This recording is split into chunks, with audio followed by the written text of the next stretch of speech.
Hello, everybody. So I've been wanting to do this for quite some time. I had to get some notes together and kind of think about how I wanted to present this and stuff like that. I tried recording a video a number of times, but the whole thing is just so complex and so kind of multifaceted. I decided to do this as a live stream just because you have a little bit more wiggle room with regards to pacing and stuff like that. So we're gonna do it in this format. I'm not sure how much the stream interaction will really matter. If people have specific questions, I'll answer them. But we're mostly just gonna kind of go through the story of Enron, um, as it's something that I feel happened, but no one ever mentions it afterwards. I think because it was overshadowed very much by WorldCom and then the financial crisis. But I do think it was in many ways kind of the past is prologue. I think this, to a large extent, predicted a lot of the things that would happen during the financial crisis, uh, the kind of the hollowing out of the American economy, and I think it's just something that really defines the early aughts and the early aughts and then the 2010s. I think it represents very much a change or a turning point in American business and in Western economic culture in not a good way, in a very bad way in a lot of ways. So we'll probably, I know it's lazy, but we'll probably just be going through a timeline. I have a bunch of notes made, but this whole thing is really complicated. Like, I spent a lot of time trying to figure this thing out. So we'll try to go through it. So let's just set the scene. Now, everybody likes to say things were better when I was a kid. They like to say, well, back in my day, things were better. Nowadays, everyone's poor. Nowadays, there's degeneracy. Back when I was a kid, everything was great. And that is a very common belief. Now, something I've heard is that humans naturally suppress painful memories, at least more than they suppress happy memories. So, in that sense, people tend to remember things more pleasantly than they actually were, because as a psychological coping mechanism, you have the mechanism of repression to kind of prevent you from constantly being tormented by your past thoughts. That being said, I think objectively speaking, some periods in the West were more happy, more prosperous, more optimistic than others.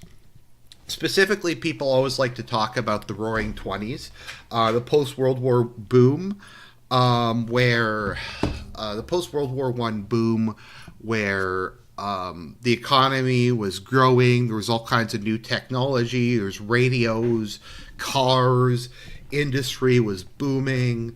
It was kind of one big party, is how it's often portrayed. People were getting involved with the stock market for the first time. The second kind of golden era is seen as the 1950s. America had recovered from the Depression. World War II had been like a shot of meth in the arm for the economy. They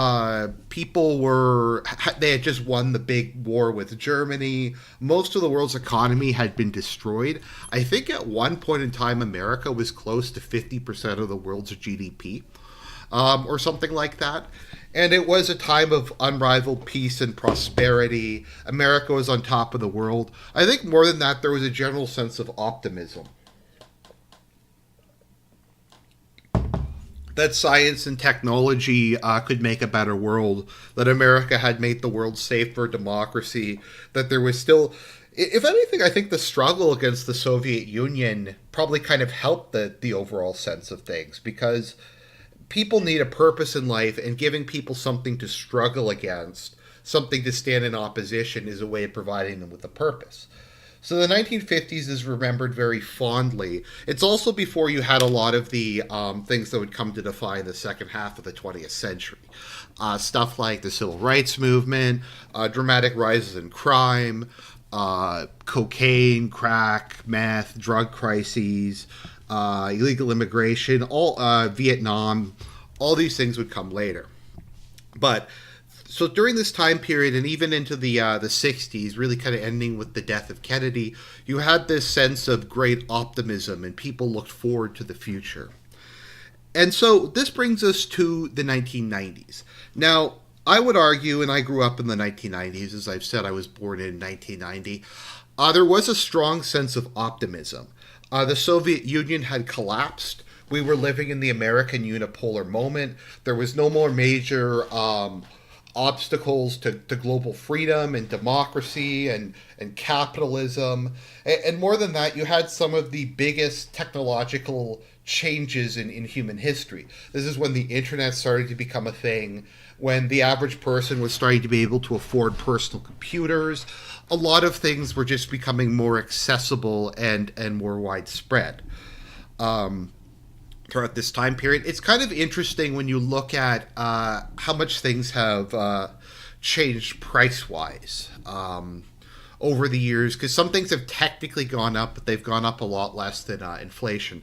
Video games, for instance, have gone down relatively in price because for years and years and years they were stuck at $60. Now, even though they're up to $80, it really, compared to how much a lot of other things have inflated, they really haven't inflated that much. Like, consoles used to be basically, like in a lot of cases, the same dollar amount that they are now, but without 20 years of inflation. And this is when that stuff really started to become a thing with the rise of automated trade, or not even automated, but online trading, electronic trading. People were getting involved with the stock market. There was all this growth. There was dot-coms. It was a time of immense optimism and belief in the future. And a company that really came to define that was Enron. And when Enron collapsed, and it collapsed shortly after the events of 9/11, I think it kind of represented a turning point. I mean, you had a couple other things that happened. You had the dot-com crash. You had WorldCom. We won't really get into that too much today. But it was a general... It hurt the faith of America. It hurt the faith of America. It hurt the faith of a lot of people in capitalism. It also just, some things are just bad because they really make you question yourself, and it made you question the American dream and everything that it represented. And people were just saying maybe the unipolar moment isn't going to be as great as we thought it was going to be. And then eventually you get the Iraq War and the ongoing disaster of that and the financial crisis. And so I kind of think you could argue this is really a turning point. Now, that being said, let's talk about what Enron was. So Enron was at the time, I'm trying to remember how big it was. It was the largest it was the largest energy company in North America. And let's just kind of go through this. So I have a timeline, and we're just going to go through the timeline, and I'm going to expand upon it. So the two main figures we have in Enron are Kenneth Lay and Jeffrey Skilling. So Kenneth Lay was from a very poor background. I believe he is from Texas, if memory serves. Is he from Texas? Yep, Texas. Middle America. His father was a Baptist preacher. He grew up in a lot of poverty. He dreamed as a young boy about being able to make money through business and kind of reinventing himself and seizing on the American dream. Kenneth Lay was a very brilliant man. He wound up getting I believe it was a PhD in economics from the University of Houston. He was an intellectual. He basically kind of came from nothing, and something I do find you sometimes see for people who come from nothing is they don't really know how to spend money. Like you get two kind of ways to do it. You get people who come into money and they continue to be extremely cheap and live basically like how they were previously. And you have people who get money and just immediately spend it on crazy stuff, who don't save for the future, who don't even really think about the future. They basically live like how they would when they have nothing, but with everything, if that makes any kind of sense. So you have Kenneth Lay, who was extremely poor. Jeffrey Skilling, I believe, also, let me just double check, came from a very poor background. I think it was, let's see here, where's Jeffrey Skilling? Yeah, as a sales manager of an Illinois value company, 4 children. He was, I think, more middle class than Kenneth Lay, but anyways, back to this. So we had a company called Houston Natural Gas. And basically Kenneth Lay did a bunch of stuff. It's not super important, kind of the background to it, but he succeeded in gaining control of and merging a whole bunch of natural gas pipelines together. And he was able to kind of create this big integrated network that had a lot of economies of scale and other kind of savings that made it a lot more efficient and profitable than a lot of various things at the time. And this would kind of remain the core of Enron's business. Like, whenever other things just went crazy or fell apart or stuff like that, people would always say, well, Enron is the largest provider of natural gas in North America. The energy pipeline business is one that's boring but consistently profitable, if that makes sense.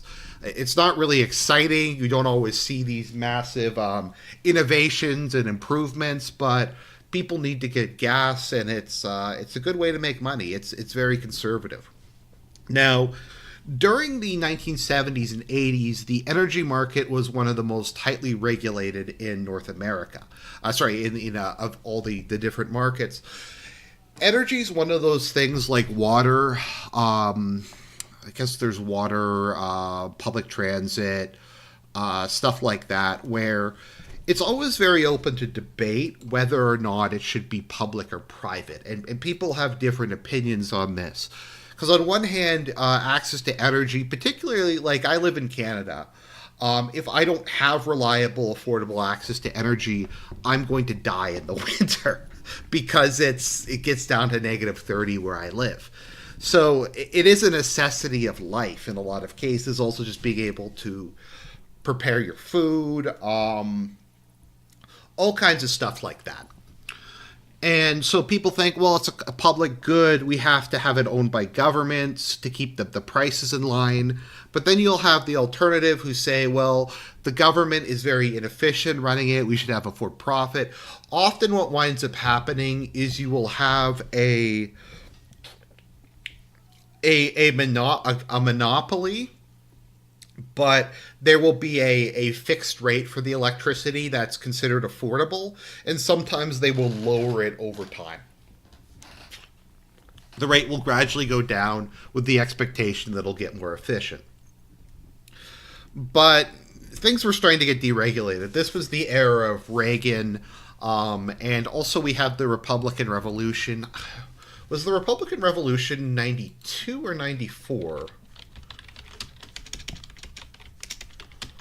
Let me just double check. Revolution of 94. So the GOP had only been in power, I think in Congress, I think for 1 or 2 periods during the entirety of the post-Cold War period, during the Cold War.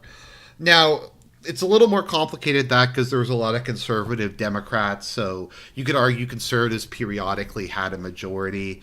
But the Republicans took power. You also had Clinton, who was much more free market than previous Democrats had been, and they embarked on this massive campaign of just deregulation of stuff like that. So Enron was right in the front line. Like I said, I think Kenneth Lay was a big Ayn Rand fan. Jeffrey Skilling, interestingly enough, was a big fan of Richard Dawkins. I'm trying to see. Yeah, his favorite book was The Selfish Gene, and he embodied that and tried to run the company on the grounds of that, which is interesting because Dawkins used to be before he got into new atheism, he was actually, I think, pretty highly regarded within biology circles. And then it just kind of ballooned from there. So they merged all of these pipelines together, and they created Enron. I think Enron was initially short for Energy North. Let's see here.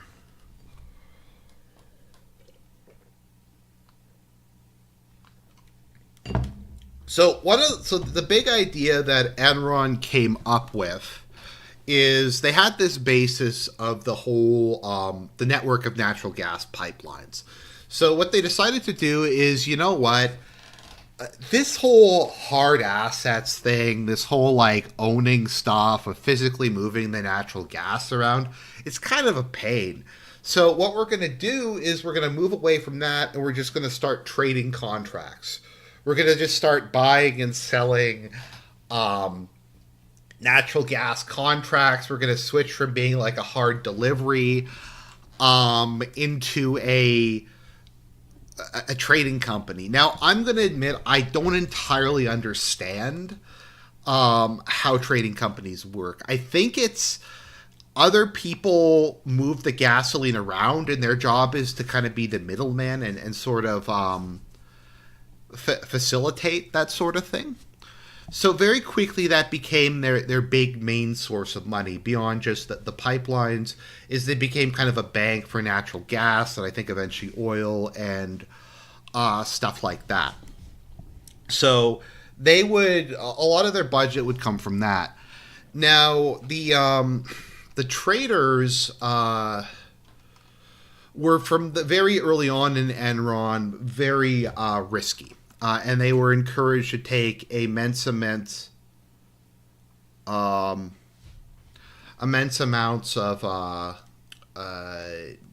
risk. There's all kinds of like crazy stuff that went on very early in Enron. You had the Valhalla scandal, which they describe here. There is the book and the movie Enron, the Smartest Guys in the Room. The movie is entertaining, but it really doesn't explain anything. Having read the book, the movie is actually kind of gives you the wrong idea about what happened and how it happened. And it's just very like scattershot and undetailed, even if it is well produced and interesting. So you have Valhalla. So you had a whole bunch of stuff that was going on during this. And this was kind of a prologue to what would happen later. The traders had two sets of books. They had the set of books they gave to the executives and the set of books that they kept personally.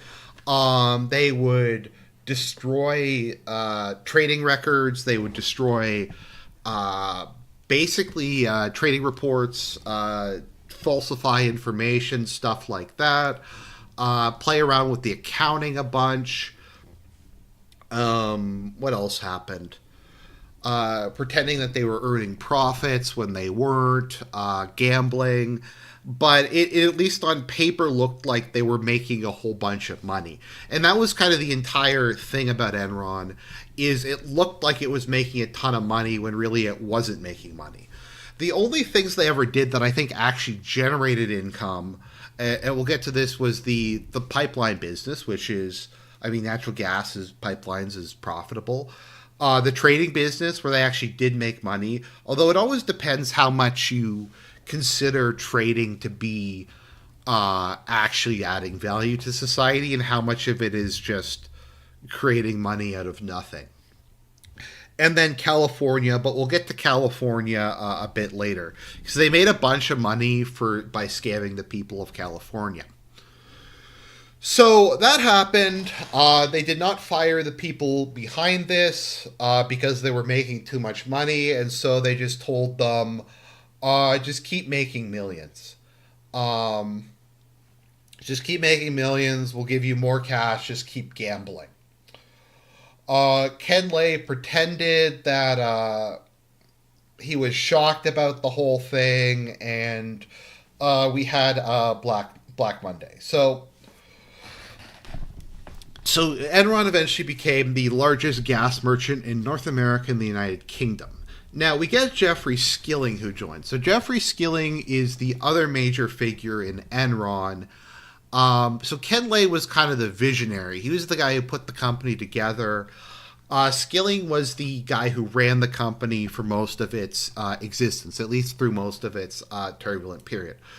So Skilling was an egomaniac. He was also Skilling is an enigmatic figure because on one hand he was kind of an egomaniac.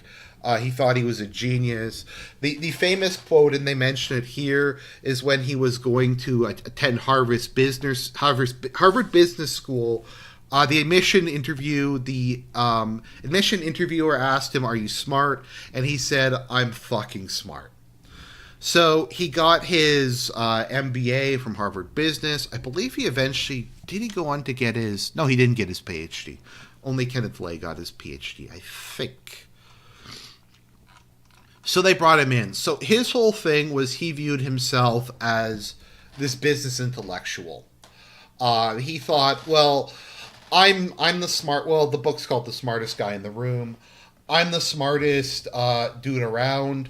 I can't be bothered with running the companies day to day, worrying about profits, worrying about logistics and stuff like that.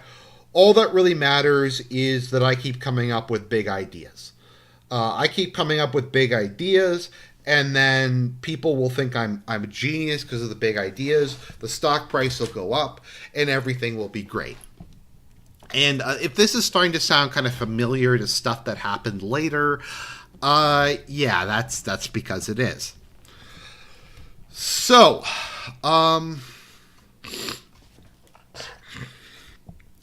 the difference, so that was kind of the issue that, and we're going to see this throughout the history of Enron, that under Skilling, it was kind of like, I don't know if you recall the movie Up, where there's the dog, and whenever a squirrel would come, he would just get distracted and go, squirrel, squirrel. And that's very much how Skilling did it. Whenever he would do his big scheme, it would just kind of peter out, and they would use it. He also obviously thought that he was he thought about Ayn Rand and the selfish gene, and he was going to bring like Ann Capistan or whatever to the market and crazy stuff like that. The other thing, and I think this is another very telling thing about Skilling, is during one of the investor calls later on. Let me see, where is it?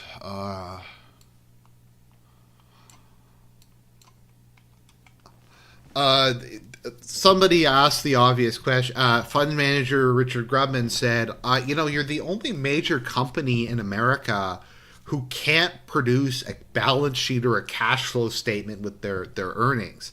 So Skilling replied, "Thank you very much. We appreciate that, asshole." So he said that on a public investor call.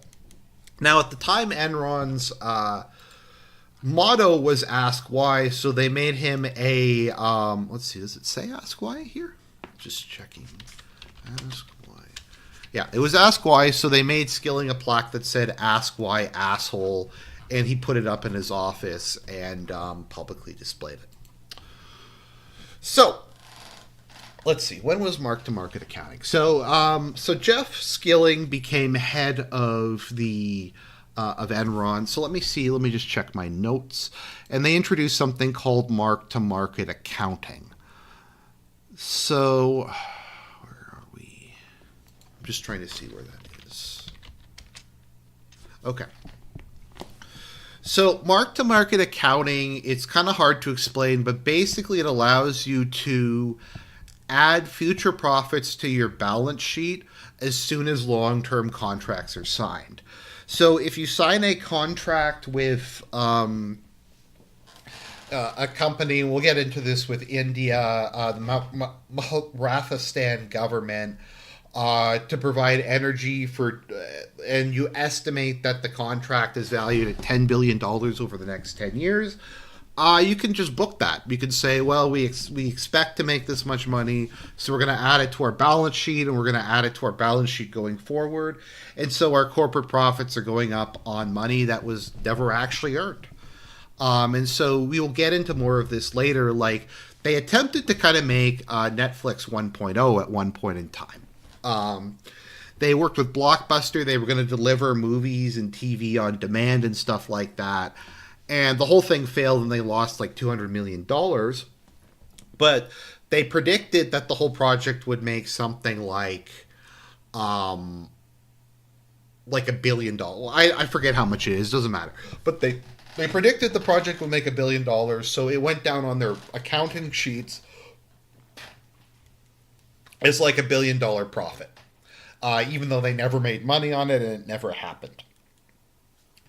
So basically, because of this, they could just make their profits whatever they thought it would be. So they would just say, well, we expect that this will make this much. And kind of the moral hazard that this created was they just had to keep signing deals. And the terms of the deals didn't really matter, whether they were actually going to be profitable. They just had to have it for a large amount of money over a long period of time. And then if it collapsed later, that's fine. It's no harm, no foul, that sort of thing. So looking at my notes, mark-to-market accounting allows it to recognize anticipated future profits from long-term contracts immediately, even before the actual revenue is realized.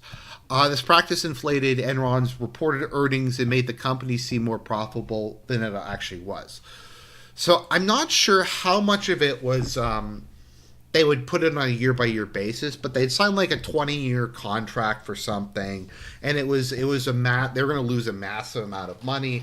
But they said, over 20 years, there's going to be like $200 million of revenue, so we're just going to put that $200 million on our balance sheet for the year. So that was the purpose of mark-to-market accounting. So the moral hazard that this created was you had this insane thing called Enron International, where the idea was, okay, we're going to go all over the world. We're going to talk about like how we're the pioneers of globalization. We're investing in all these shitty third world countries, and we're going to build all these power plants there.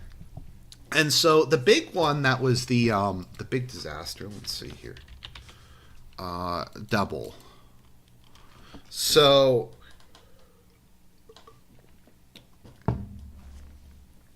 I try to remember. Let's just go through this. So Maharatha was attempting to change their power over from hydro to natural gas. I'm not sure exactly why. If the idea was that the hydro wasn't producing enough, or it was to grow industry or something like that. But this was kind of one of their big ones. So they went to the government of Maratha, which was extremely corrupt and incompetent. And they said, look, we want to build this natural gas power plant. It's going to have liquefied natural gas. It's going to be amazing. It's going to be like the greatest power plant that ever existed. And so they were able to get like the government of India, Maratha, and all these other people involved with it. The government signed up to like really, really bad terms because they are uneducated and have no agency. So they agreed to pay Enron 20 times the price that they were currently paying. Now, a lot of people shit on Enron for this, and I'm actually going to kind of defend them because Enron... like, they made a deal. Like, once again, this is when you get into the whole, like, we aren't going to make deals with third world countries because they're run by children and they have no agency. So it was just like, well, it was unfair for Enron to make this deal and then expect the Maratha government to actually honor the agreement. So that was kind of one of them. So the whole thing was basically a disaster. It kept having massive cost overruns. They kept getting more and more money from other investors. However, as with as with everything else, they were able to book the potential profits from it. They said, "Oh, well, we're gonna make an X amount." Okay, here we go. Yeah, so here we go. Here's the let's see how much they were able to put in. Yeah, so they didn't even have to put that much money in. They got all these other people to invest in it. It was actually a well-known thing that you never invest in India, because India at the time in particular was a combination of like a semi-socialist, somewhat centrally planned economy with extreme corruption and incompetence. It was probably the worst, one of the worst places to do business in the world. Um, it was just it was just awful. So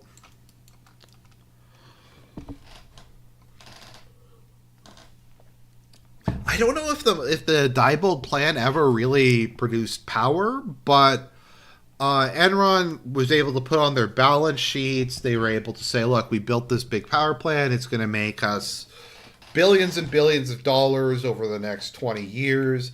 Eventually, it collapsed, and they sold their share in it. And that was kind of like one of the first big projects. We also have, where is the Nigerian barge scandal? That was another one. Okay, so the Nigerian barges, they spent a whole bunch of money to buy a whole bunch of Nigerian power barges, and that was kind of a similar issue. There was a deal to develop. Let's see, where's Enron International?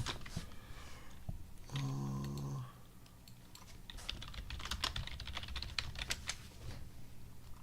trying to find it. I'm trying to find Enron International with some of the other projects they did.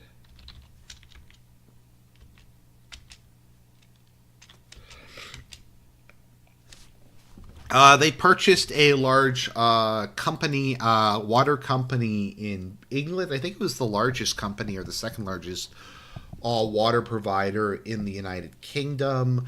There was some plan where they were going to develop gas fields in Uzbekistan. They were trying to invest in Argentina, Nigeria, all these just random places all over the world. Um, and the idea was they were trying to make as many deals as possible because every time they made a deal, they were able to book the profits. So long as they were able to keep signing contracts year after year after year, it would keep showing that their balance sheet was making money, even if they weren't actually producing any revenue. Now, the thing that's nice about having all that fake revenue is it makes your share price go up. Your share price goes really, really high, and the share price can be used as equity. So you have a company that doesn't really produce that much, but claims to have massive profits. So that has massive profits. So you're able to use the stock as collateral to take out loans and other stuff. So if Enron needed money to like fund something, they could just say, "Oh, we're going to put up our stock."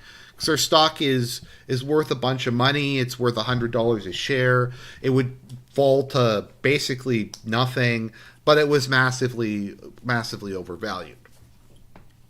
So I'm trying to get. I'm sorry if this is a little confusing. There's a lot of stuff that was going on. This whole thing was kind of a disaster. What else was there? There was Arthur Andersen. So Arthur Andersen was one of the big. I'm trying to remember what it was. If it was one of, is it the Big Seven?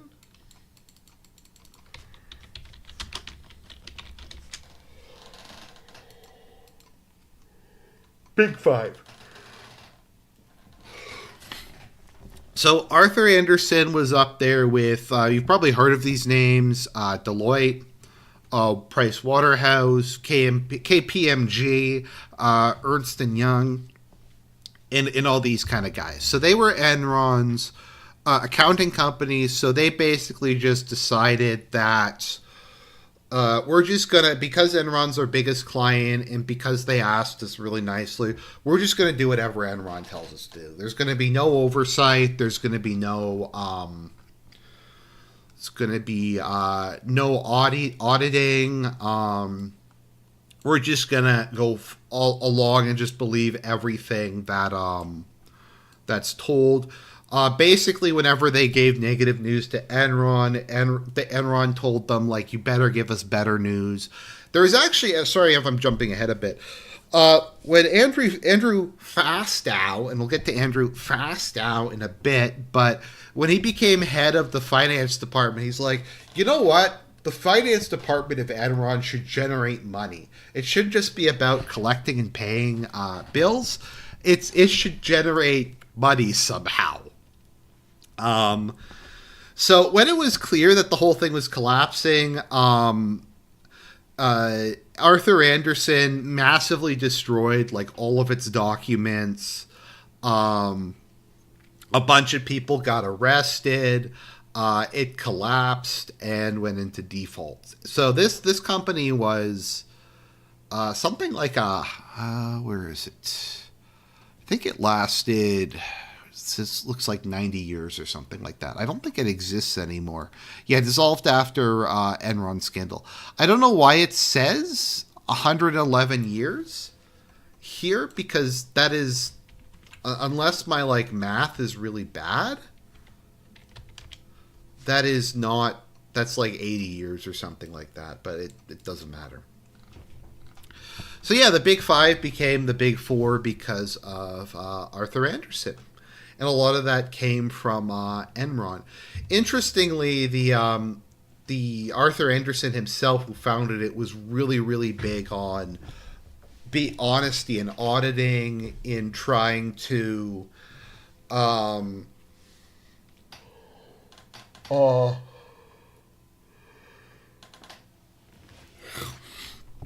speak truth to their clients and that kind of thing. So the point is that they're accountants who were some of the most recognized accountants in the world, were able to go through this. Okay, so let's see here. I'm just checking because I'm streaming to Twitch and someone's asking me about that.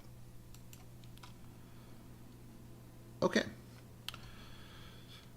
So, okay, so we have that aspect of it. Now let's get back to it. So there was a whole bunch of international things. Another like crazy scheme they had was they took over like the provision of water services, I think for Buenos Aires.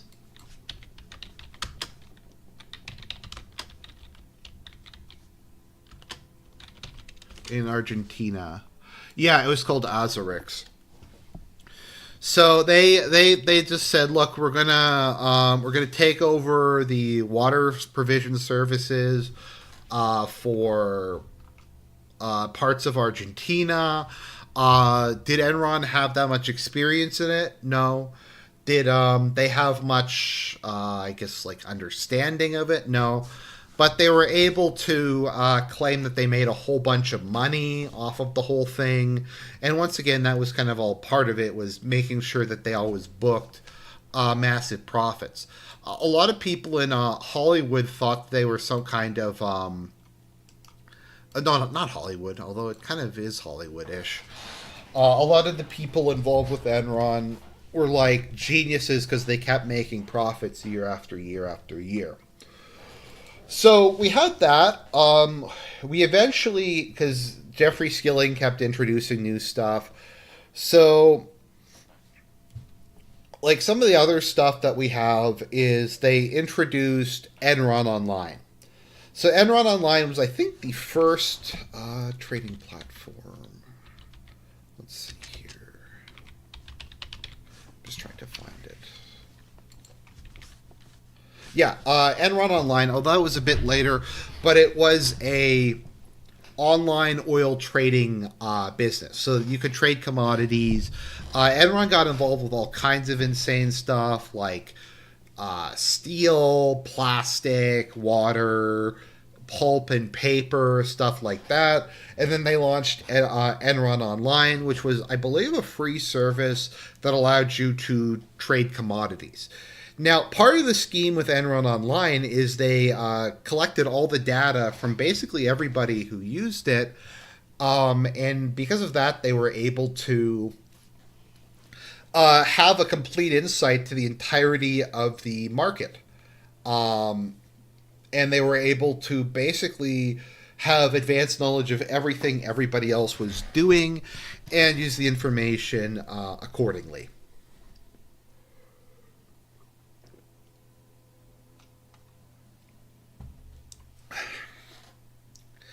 Okay, so we've gone through kind of some of the stuff that's happened. So let's talk a bit more about what was going on behind the scenes during all of this. So, as I said, Enron basically threatened Arthur Andersen, if you don't do what we tell you to do, we're going to take our business away. But they also did this with all the various banks. So a lot of the banks also had credit rating, had rating agencies and like investment advisors. So Enron would only do business with banks who would give them positive buy ratings. And generally speaking, the more positive the buy rating, the more money business Enron would do with a particular bank. And the couple times you had people who gave it a bad buy rating or said it wasn't very good, Enron would go to their employer and say, look, either you fire this person and give us a proper buy rating, or we will never do business with you again. Or we'll pull your business away and you'll lose hundreds of millions of dollars. And I don't know if that's legal or not. It probably isn't, but who even knows? So the couple times there was analysts who said that the stock like was overvalued. They didn't even say it was bad. They just said it was like not where you shouldn't be actively buying it at the moment. They got fired. They got kicked out. They got blacklisted in the industry, and a lot of them just kind of wound up in the like. Enron destroyed their careers, more or less, and this was kind of a recurring theme. So you kind of have the Enron industrial complex where you have them claiming fake profits on stuff that never got done. The financial rating agencies and the banks promoting them. The what else was there? All these like weird projects that made it look like at one point they had weather trading. That was kind of one of the more interesting ones. There was weather trading. There was bandwidth trading, and there was just all these kind of things. Now this brings us to the special purpose entities, which is very hard to explain, but we'll try our best. Let me just take a peek at my timeline. I mean my notes on this.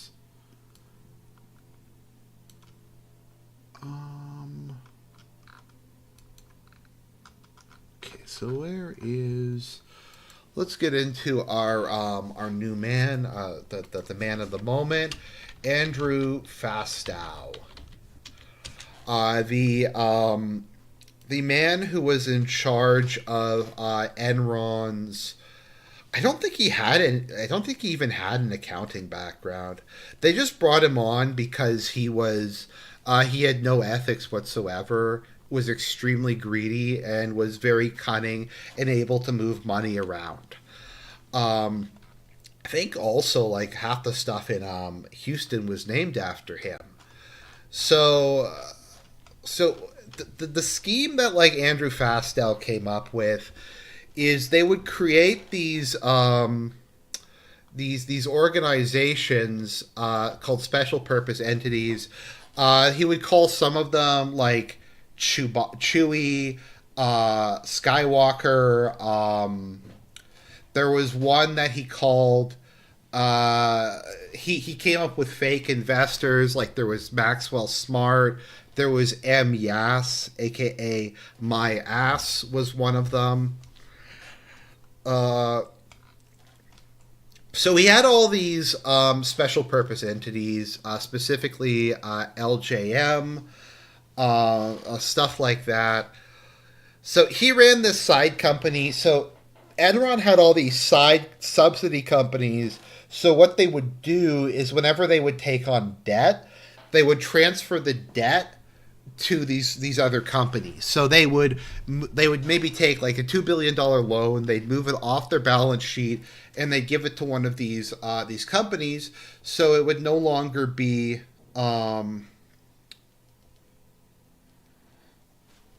uh okay, sorry, I'm just trying to, sorry, I just had a brain fart there for a minute. Let's see, where's LJM?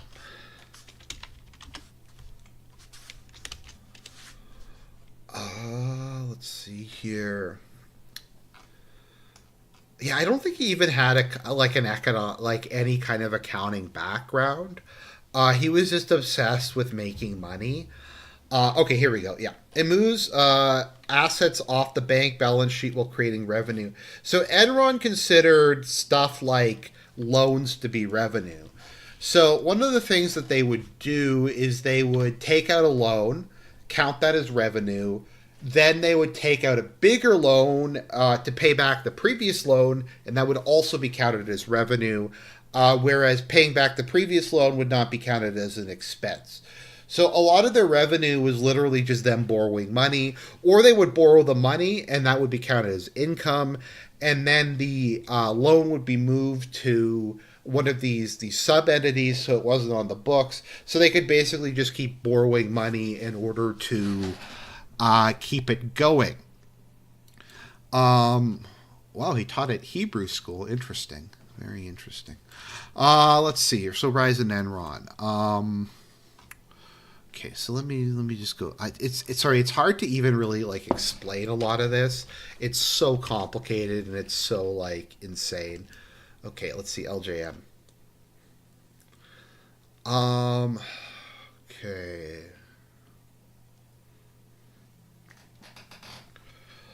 So like he had all of these like sub organizations. Like I said, there was like Chewbacca and Skywalker and stuff like that. Um, that Enron would use to move balance sheet debt off. Let me just, sorry, I'm just checking my notes. I'm sorry if this is a little incoherent. It's very hard to explain a lot of these things. Let's see. Yeah, they were called special purpose entities to keep debt off balance sheets, to conceal its true level of indebtedness. So it looked like the company didn't have any debt, or it had very little debt compared to what it was supposed to. Now, as I said, part of this was Enron could basically take out as many debts as it wanted, as much debt as it wanted, because Enron had a high share price. So even if the company wasn't really necessarily generating real revenue, they were able to borrow on the basis of the company's valuation. So, like, let's just try to maybe explain this. So, of the revenue, let's say they only actually were making maybe $10 billion in real revenue that wasn't fake. This would mean that the company was valued at something like 67, it says 67 billion here. I think it was more than that. So they could use the stock as collateral to borrow money based on their non-existent stuff. Sorry, I hope that makes sense. It's kind of hard to explain. A lot of the money, like I said, came from like trading, was booking stuff from that. Some of the other like scams they came up with was EES, or Enron Energy Services. So Enron Energy Services was this thing they came up with where they were like a consulting. They were going to be an energy provision and complete like full service management company. So not only were they going to provide energy to people, but they were also going to like do all kinds of efficiency. They were going to change the light bulbs. They were going to put in new insulation. They were so and stuff like that. So basically, they told their clients, "Look, we will because we're going to increase the efficiency so much. We'll give you a really good deal on purchasing the stuff from us. And once you purchase the stuff from us, um, you will be able to we'll be able to book the earnings from it. Now, the problem with EES is they actually had to deliver a product. Now, it's one thing to rip off all these people in third world countries because no one really cares, and you could somewhat correctly blame it on the whole corrupt third world government. However, in this case, they just weren't really providing energy to anybody. So the whole thing was basically a disaster. You also had Enron. What was it called again? Um, uh, the Enron. They had broadband trading. So like they would buy and sell broadband like capacity throughout America, and stuff like that. So the only parts of the business that was actually making money was using the insider trading from Enron online to manipulate the market and to from their natural gas pipeline. So this brings us to California. So California deregulated its energy markets during the 1990s. Now, this was just a massive disaster on so many levels. One of the things they put in was, I think, if I understand it properly, if there was a lack of electricity, the state electricity board was authorized to basically just buy up the needed amount of electricity for whatever price the market would set it. So what Enron would do is they would deliberately shut down plants to always keep the capacity. So California actually had excess capacity for electricity production. But what they were able to do was constantly keep a lot of it under maintenance at any given time, or have strange accidents where stuff would go down. So California was basically always in an energy deficit. And then they would take electrical plants they own from outside of the state and sell it to California at like 20 times the cost. This was called Death Star. I think that was the name was literally like Death Star, I think. Yeah. It was called Death Star was the plan. Also, Little Boy and Fat Man after the nuclear weapons. Another thing that they would do is they would pump electricity out of the state to neighboring states, and then sell it back at a higher price. So California just basically continuously was in a disaster. You had rolling blackouts more or less constantly. You also had, like I said, the scheme to partner with Blockbuster to deliver movies on demand over the internet, which honestly was not a horrible idea. And part of the issue with all of this, and you may be thinking some of this sounds like it's maybe not the worst idea in the world, like a full service energy company. That doesn't sound like that bad an idea. Like you provide the electricity and the energy management services, and companies and businesses and schools and universities and stuff can just get all of their stuff in one place. The problem with it is there's a difference between piping natural gas from one part of the country and the other, and understanding all the ins and outs of renovating. So like you have to hire contractors, you have to have an understanding of it. It's a very complicated financial model, all this other stuff. So EES was just a disaster. They were never really able to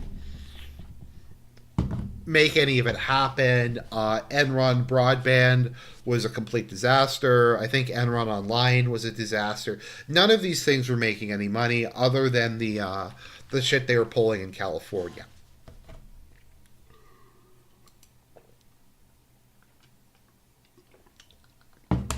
Let me see here. Um, so as time went on, it just got more and more confusing what they actually did.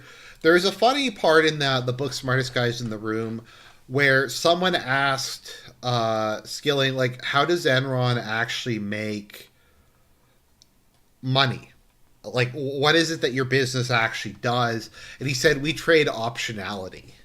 And the guy's like, what does that even mean? And he's like, it's optionality. You're just not big brained enough to understand how this company works. So Andy Fastow wound up, I think he made like $70 million or something like that for his various side projects. He lied to the board of directors. He claimed that his like side hustles would take 3 hours a week, but he spent all his time doing 3 hours a week. It's basically all of his time running these side companies. Like I said, he thought that finance should be revenue generating, stuff like that. Let's see here. He actually initially kind of got away with it because of the 9/11. There's also the issue of should you really be? Isn't there kind of a conflict of interest in having the CFO of the company also running these like side projects that he directly owned? I think he had fake investors to try to make it look like he didn't own them. The whole thing is very complicated. Just anyone in the chat, if you have any like questions or want me to try to explain some more of this in detail, I am trying. It's just it's complicated. It's very complicated. It's kind of complicated by design. So once we get into the 2000s, you start to have people looking at the balance sheet, and they're like, I don't really get this. Where's the money coming from? So we have Bethany, who I believe would go on to write the book "The Smartest Guys in the Room," and she would go on to write "The Smartest Guys in the Room," and what she did was, sorry, I'm just need a sip of water.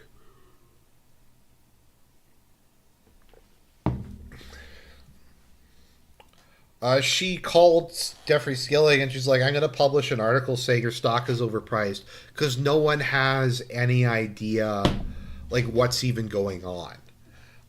So Jeffrey Skilling said, okay, well, it's unethical of you to publish this without our stuff. So what we're going to do is we are going to send Andrew Fastow and the accounting department over and answer all your questions. She met with them for a full day. They made no sense. Nothing about it mattered.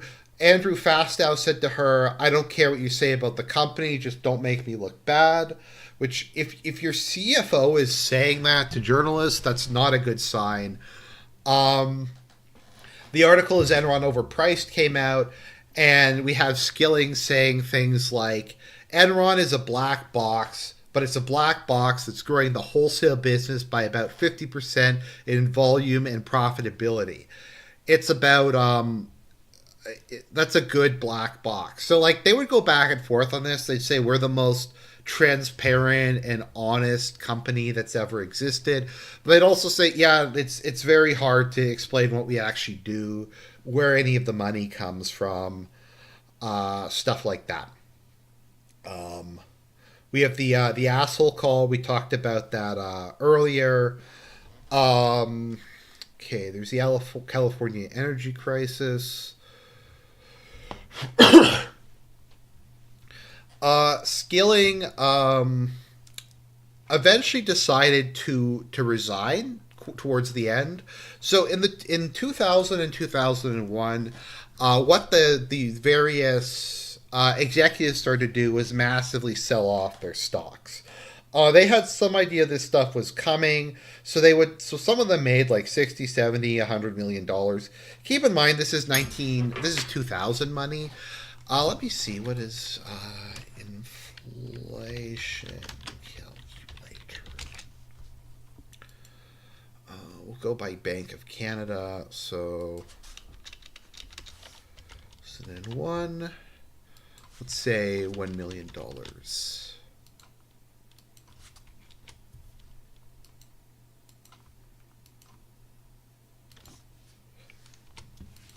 Yeah, so it's like 60% more. So it was a lot of money.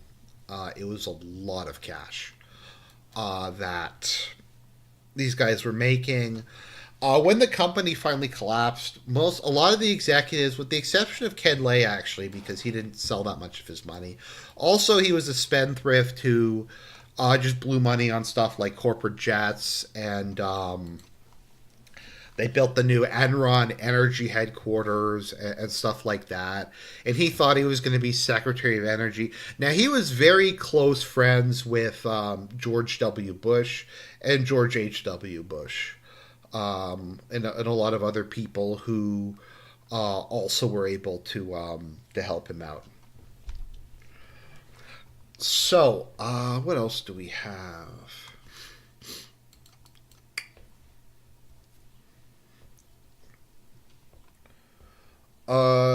You had all this other crazy stuff happen. So, like, part of it is it was very much like a Kool-Aid thing, like the Kool-Aid cult. So Skilling would give like a speech about how EES is great, and then they'd lay off everybody from EES, and they'd be like, "No, it actually we're slimming down, we're right sizing, we're making the company more profitable."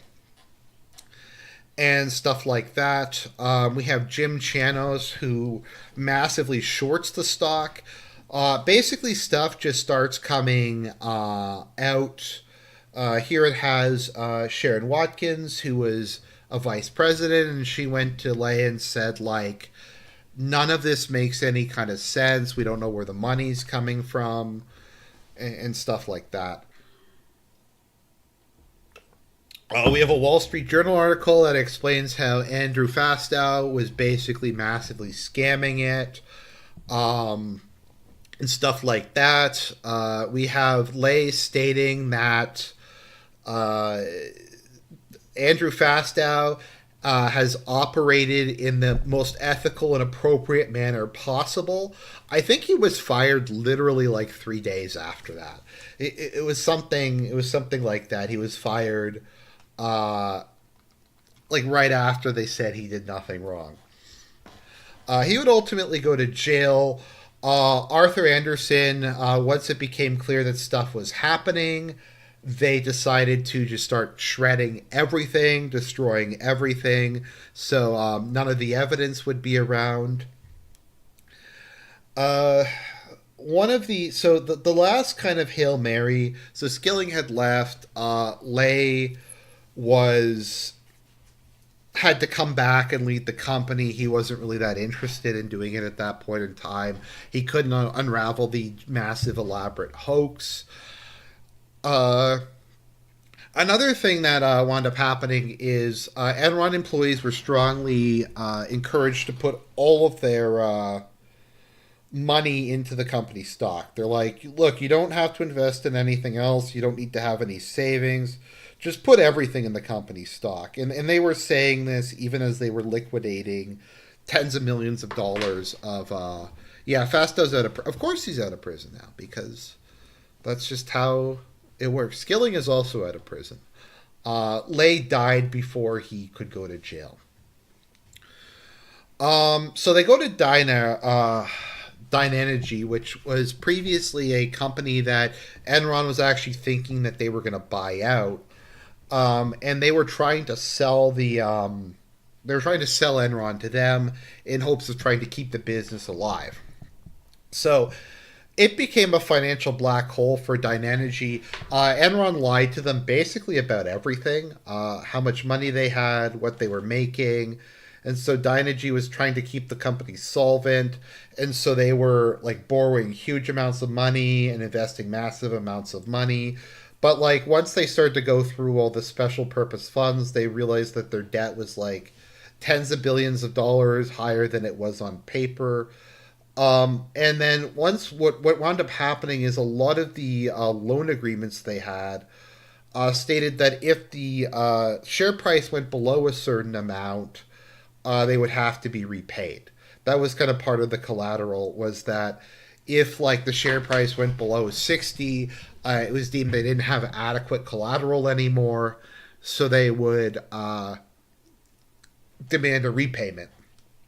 So Enron had to start doing all these repayments, which lowered their earnings and put them into bigger debt, which lowered their stock price, which triggered more repayments. And basically, the company very quickly became insolvent. Now, as part of all of this, when they were talking with Dynegy, they were extremely arrogant. They're like, the new company, even though we're being bought out, is going to be called Enron. It's still going to be called Enron. We're still the smartest guys in the room.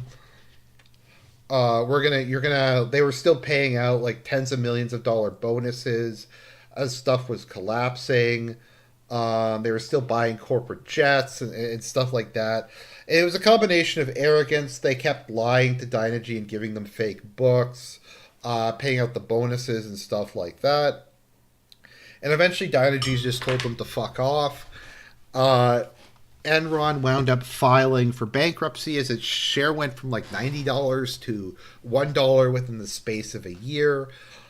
And then we just had a series of things that wound up happening. I like this. Fastow indicted on 78 charges, but he's out of jail. When did Fastow get out of jail? When did they let this asshole out of jail? Oh, he married the daughter of former Miss Israel. That is amazing. That is amazing. They married the daughter of Miss Israel. When did he get out of jail? So yeah, he was finally sentenced to 6 years in jail for 78 78 accounts. Like I don't know. His wife got out also. She was a treasurer. She got 1 year in jail. And basically they largely got off.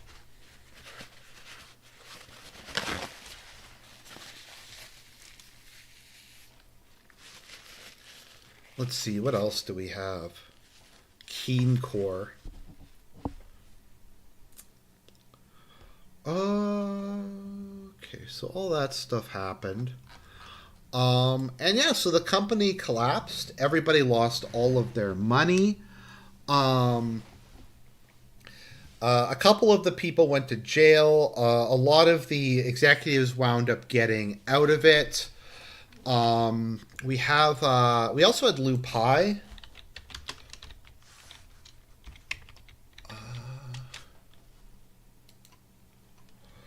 Who actually got out relatively early on, and he became, I think it was the second largest landowner in Colorado. If you watch Smartest Guys in the Room, he was obsessed with strippers. He blew all kinds of money on that. He was basically never at the office. His whole job was just to crush everybody who got in Skilling's way, which he was very good at. His ranch is called Mount Pie. Yeah, he divorced his wife to marry a stripper or something like that.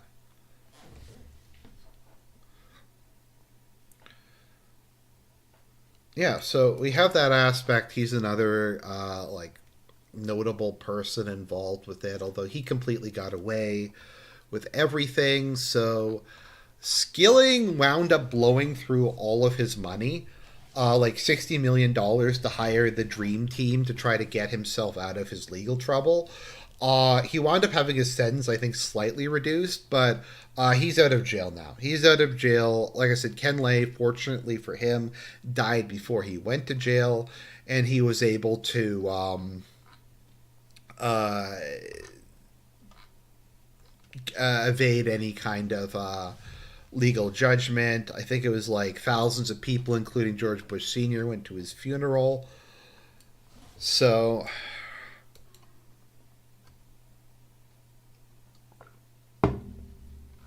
the only part of Enron that ultimately survived was the. Let me see, where is it? Jedi. Yeah, that was one of the companies. There's LJM and the Raptors. They had that was what some of them were called: risk management, financial audit committee, other accounting issues. Okay, let's see here. The company had very little cash.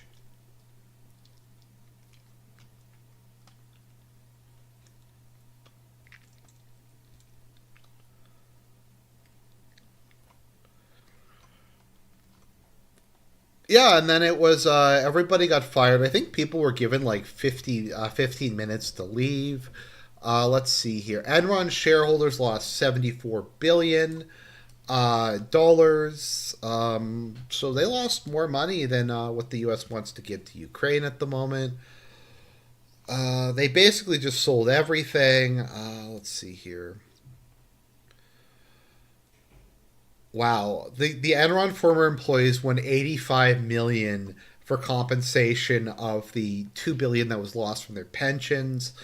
The employees each received about $3,100. That is a lot of money that they lost. Wow. Um, yeah. So.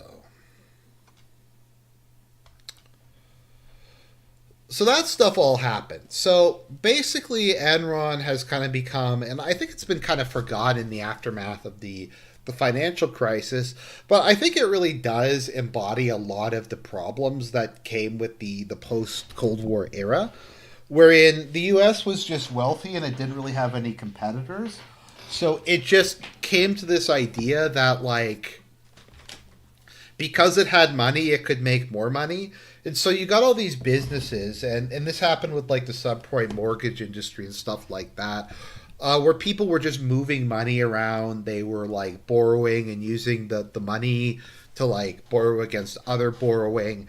And it basically just kind of created the precedent that if you fake your accounting, claim profits that don't exist, and then use your stock to like basically it just if you are confusing enough and opaque enough, then you're able to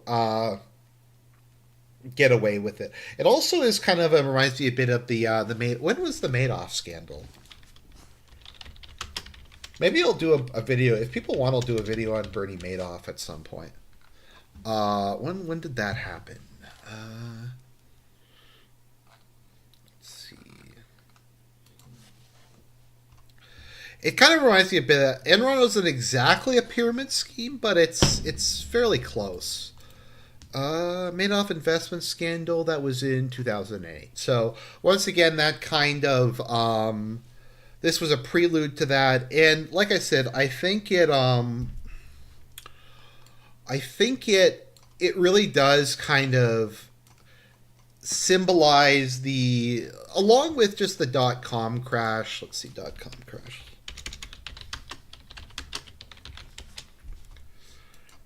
Um, and stuff like that. The end of a lot of the optimism of the post Cold War period. The idea that the stock market was going to go up forever, that even like people with little amounts of money could invest in the stock market, that the economy was great, that technology would create this better world for all of us. Um, that the internet was going to be the big thing. And once again, we were going to have this American led New World Order. There was going to be all kinds of stuff, all kinds of international trade. Everyone was going to get rich. There's going to be prosperity. This was also before we get into a lot of the social justice stuff as being the core of identity. And I've been trying. I'm just going to do a couple maybe political statements to kind of to round this off. I've been trying to avoid them for the rest of this and just kind of give you a summary. So something I like to talk about, if I could get up on my soapbox, is the poverty of ambition, I call it. Now, the poverty of ambition is back during the 50s and 60s and 70s, you used to have and the Victorian era is also like this. This general sense of optimism that we can create a better world through technology. You get this a lot with hard sci-fi. We're going to colonize the stars. We're going to have life extension technology.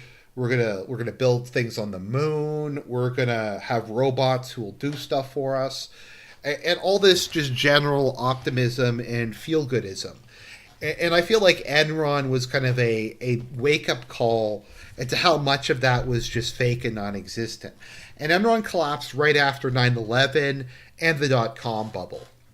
And then later you had WorldCom. So you had four of the worst financial crises in American history within a year, basically, of each other. And I think it ended a lot of that. And Wall Street just kind of continued on the back. I could try to do one on Wall Street. I'm reading a book about it at the moment with the financial crisis. If you think this is confusing, the financial crisis is even more confusing. Because the financial crisis just is so much of just moving money around and overvaluing assets and just shady deals and stuff like that. If I can do that, maybe I will. If people want a Madoff stream, maybe I'll do a Madoff stream. But nowadays, what we're mostly concerned about is social justice and making people feel good about themselves and regulating language and things like that. So I might get to it. So I think that's most of the video. As I've said, I don't do ones like this often because it takes a lot of research. I had to read through a book, watch a bunch of documentaries, and write a bunch of notes. I'm not complaining about it. It's just I know people like it whenever I do these more in-depth videos like history. It's just they take a while, so that's why I don't do them super often. Let me know if you like the stream format. I think I was able to stay on topic pretty well. It's once again, this was a little hard for me because this whole thing took an hour and a half, and I don't really think too much of it was just fluff for me, like fumbling around. So it's hard to record like an hour and a half long video, and then do all the editing and stuff. So basically, I'm lazy, is what I'm saying. But so this was a difficult one. So hopefully, people mostly understood it. It's just very complicated. I hope I got that across. And part of me having trouble explaining it is kind of part of the point, is that no one could explain any of this. And that's how they were able to get away with it for so long. So that's what I have for you guys today. All I have to say is God bless. Everybody have a lovely Sunday.